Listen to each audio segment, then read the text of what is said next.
Hello दोस्तों, नमस्कार। एक बार फिर स्वागत है आपका यूट्यूब चैनल पहलवान गुरुद्दीन ग्रुप ऑफ कॉलेज में।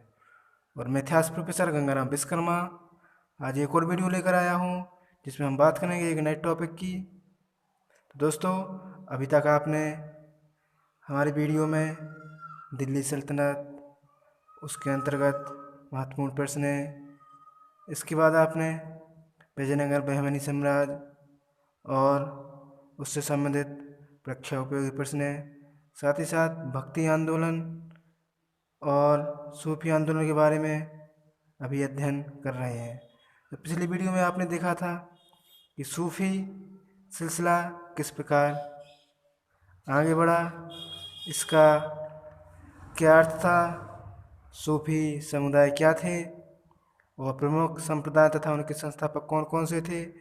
जो चिश्ती संप्रदाय था, उनके संत प्रमुख एवं अनेक संप्रदाय जिसमें सोहरावर्दी, कादरी, सत्तारी, फिरदौसी, नक्शबंदी आदि सिलसिले के बारे में आपने अध्ययन किया।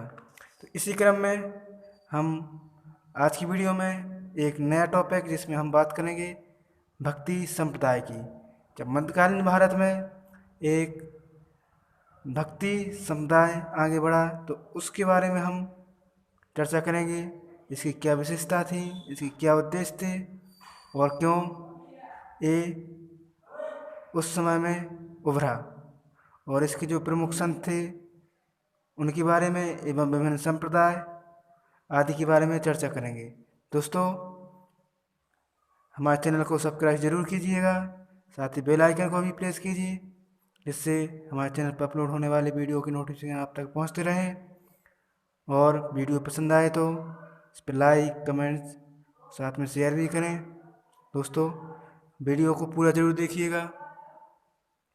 तो चलते हैं आज के टॉपिक पर जिसमें हम बात करेंगे भक्ति संप्रदाय। जब मध्यकालीन भारत में एक महत्वपूर्ण चेतना का विकास देखा गया जिनकी मूल प्रेरणा भक्ति के सिद्धांत से ली गई थी। अनेक संतों द्वारा भक्ति की भावना का विविध रूप में प्रचार किया। इनके इन प्रयासों को सामूहिक रूप से भक्ति आंदोलन की संज्ञा दी जाती है। भक्ति आंदोलन एक जन आंदोलन था, अर्थात जो जनता द्वारा चलाया गया था।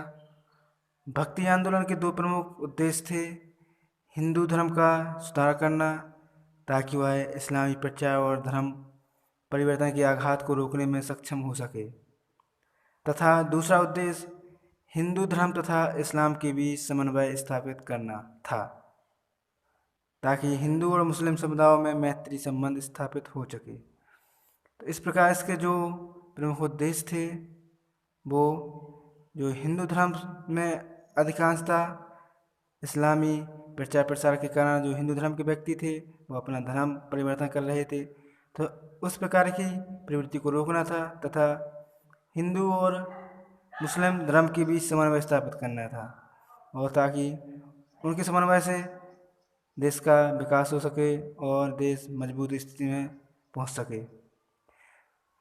तो दक्षिण भारत में जनप्रिय आंदोलन के रूप में अलवार और नैनार संतों का भक्ति आंदोलन प्रारंभ हुआ था।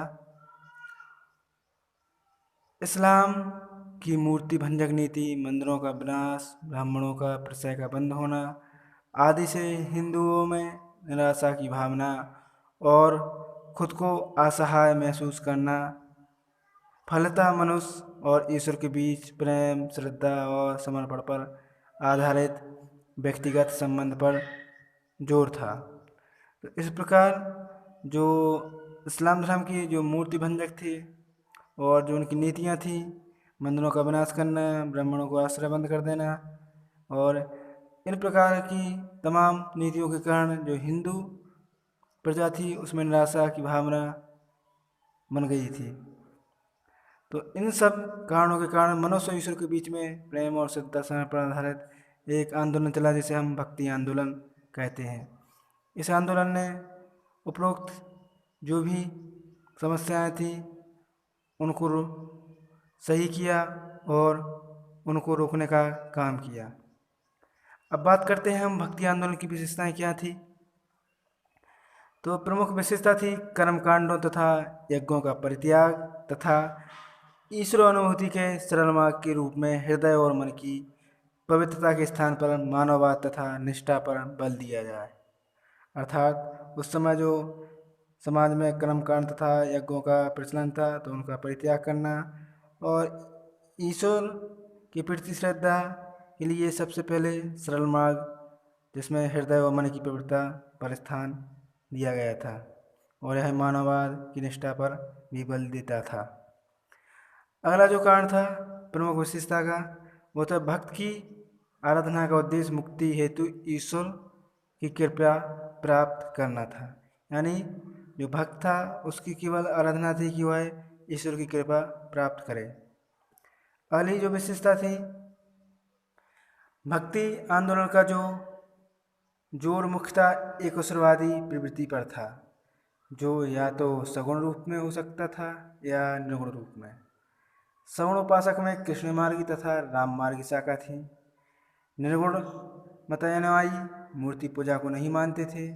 वे कहते थे कि ईश्वर सर्वव्यापी है तथा प्रत्येक व्यक्ति के हृदय में निवास करता है। तो जो भक्ति आंदोलन था उसमें दो प्रमुख शाखाएं थी, एक तो थी सगुण और एक थी निर्गुण। सगुण में हमें दो शाखाएं मिलती हैं जिसमें कृष्ण मार्गी और राम मार्गी। यानी एक में तो कृष्ण को आराध्य मानकर उनकी भक्ति की गई है, दूसरे में राम को आराध्य मानकर उनकी उपासना की गई है। और अगली जो शाखा रहती है निर्गुण में तो उसमें मूर्ति पूजा पर विशेष बल नहीं दिया गया है बल्कि ईश्वर को सर्वव्यापी मानकर हृदय में निवास करने वाला माना गया है। अगली जो विशेषता रहती है भक्ति के द्वार का निम्न वर्ग तथा अछूतों के लिए भी खुला था। यानी जो प्रमुख विशेषता थी जो भक्ति थी केवल उस समय जो वरिष्ठ व्यक्ति होते थे उनके लिए थी, अछूतों के लिए इसमें कोई स्थान नहीं था। तो इस आंदोलन के द्वारा अछूतों के लिए भी भक्ति के द्वार खुल गए। भक्ति आंदोलन एक समतावादी आंदोलन था जिसने निम्न जाति तथा धर्म पर आधारित भेदभाव का निषेध किया। अगली जो विशेषता आती है भक्ति आंदोलन ने पुरोहित वर्ग के बलवत्स को चोट की तथा प्रचारित किया कि व्यक्ति निष्ठा और व्यक्तिगत प्रयास से ईश्वर की अनुभूति कर सकता है। और इसके बाद अगली जो विशेषता आती है भक्ति संत द्वारा जन सामान्य की भाषा में उपदेश दिए गए। फलस्वरूप हिंदी, मराठी, बंगाली, गुजराती का विकास हुआ। यानी इसकी प्रमुख विशेषता में जो वहाँ उस समय भक्ति संत थे तो उन्होंने जिस क्षेत्र में रहते थे उसी भाषा का प्रयोग किया तो इससे जो क्षेत्रीय भाषा थी उसका विकास हुआ। अब प्रमुख कुछ मत हैं एवं उनके संस्थापक हैं जिनमें अद्वैतवाद इनके संस्थापक शंकराचार्य थे। विशिष्ट अद्वैतवाद इनके संस्थापक रामानुजाचार्य। द्वैतवाद संस्थापक माधवाचार्य। अगला जो मत आता है अद्वैतवाद यानी भेद अभेद इसके संस्थापक निकम्बराचार्य थे। अगला मत है शुद्ध अद्वैतवाद, इसके संस्थापक वल्लभाचार्य थे। इसके बाद अंचित भेद अभेद, इसके संस्थापक महाप्रभु चैतन्य थे।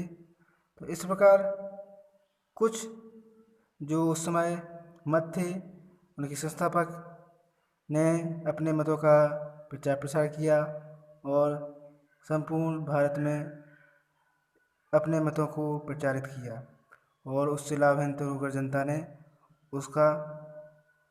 उस मार्ग को अपनाया और इस प्रकार संपूर्ण भारत में भक्ति आंदोलन शुरू हुआ।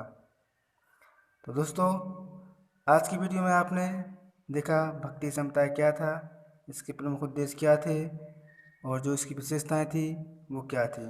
साथ ही साथ प्रमुख मत एवं उनके संस्थापक कौन कौन से थे उनके बारे में जाना। दोस्तों वीडियो को पूरा देखने के लिए धन्यवाद। वीडियो पसंद आई हो तो अपने मित्रों एवं दोस्तों को शेयर करें और वीडियो पर लाइक कमेंट्स ज़रूर करें। नमस्कार। अगली वीडियो में हम लेकर आएंगे कुछ महत्वपूर्ण मध्यकालीन संत।